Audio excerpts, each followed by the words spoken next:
Yeah, it's a really interesting part of it, and I think ultimately, the mechanism of a statement of work isn't you know rocket science. It's a fairly standardized process of we'll pay you X to deliver Y. We'll contract on that basis, but the contract's like a living document, isn't it? Yeah. It's iterative.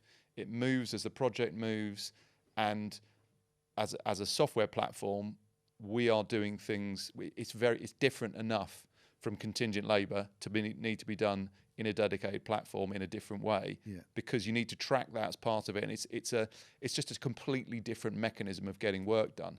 So as you said, it's not necessarily better or worse than contingent labour. It's just different. So it's what's horses for courses. What's the right work delivery channel for that particular thing? But a statement of works is only as good as the person that's using it, or not using it. So you can draft the best statement of works going, but if there's no one actually following through with it, then it becomes a redundant document. And I think with what Zivio is doing, and obviously with our partnership with Mawsons now, is it's ensuring that for the good of us and the suppliers, it's about managing what has been agreed in that document, and obviously with notifications and automation saying, right, this is due now, can you confirm that this has happened, yes or no?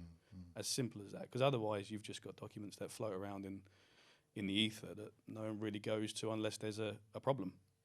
I spoke to a chief procurement officer of a large global organisation who was talking about spend in the low numbers of billions, and he mentioned to me that he's like 70% of that was services procurement, so under statement of work, and he was basically saying, I don't know where most of those contracts are, and they'll be kind of like signed scanned PDFs in a document repository, which if you wanted to actually go back and look at that, so say someone says, how did consultancy X perform over the last year?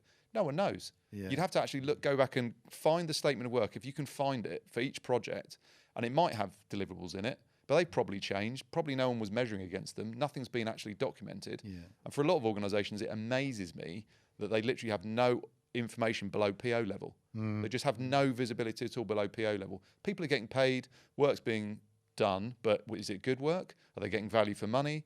Is everything overrunning? Is everything being changed? Is it effective? People just don't have that visibility. So, as I say, a lot of organisations currently, I feel like they're sitting there thinking there's too many barriers to doing this.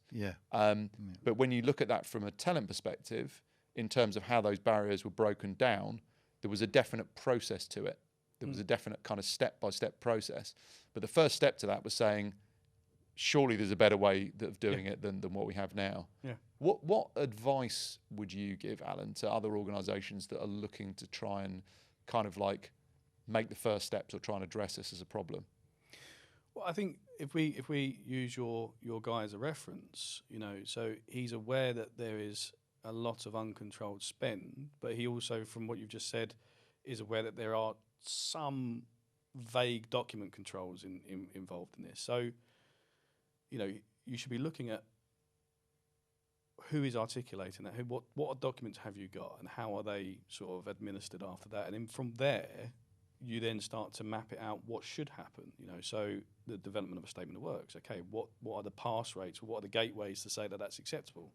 So we mentioned about the FCOS, and then, okay, right, so both parties agree to it and execution of works begins. Okay, so what happens next? When do you pay them and what are the criteria? And so it's just about starting at whatever building blocks you have and then starting to map out what should be happening after.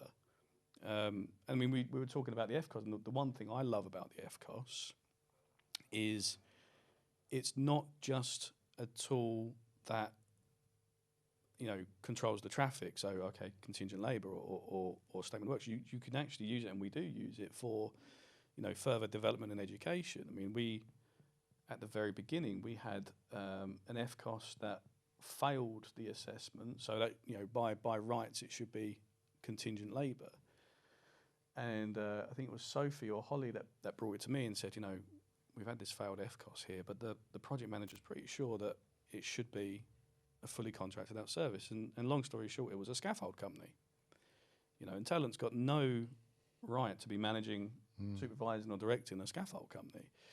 So what I did with that FCOS was read it and understand the tripping points in the assessment, because what that was then enabled me to do is sort of, you start to educate your project team and say, well, these are the reasons that's been flagged in red. You don't need to be doing all of this extra work to try and keep this subcontractor in line, because they are a subcontractor. You just basically control them via statement of works, and there's skin in the game, commercial health and safety risk, and that's it.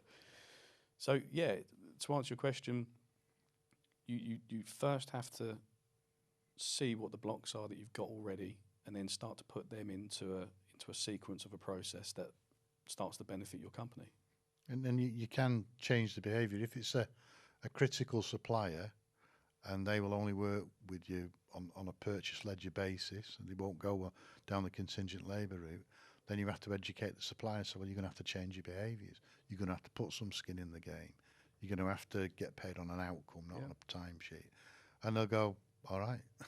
It's just doing it properly, isn't it? It's exactly. like the reforms to IR35. All it's doing is forcing people to do it the way it was meant to be done in the first place. Yep. Yeah, exactly. Yeah, and that's the thing with talent. There was no deliberate attempt not to follow the rules or the processes, because it was happening. It was just so much quantity coming through it that not one person could manage it on their own. It needed a system to control that, and it obviously needed, with the partnership that we've got with Mawson's, someone to watch the quality of what was going in, someone to watch the quality of what was going through, and then what passes throughout. So that's what we've created.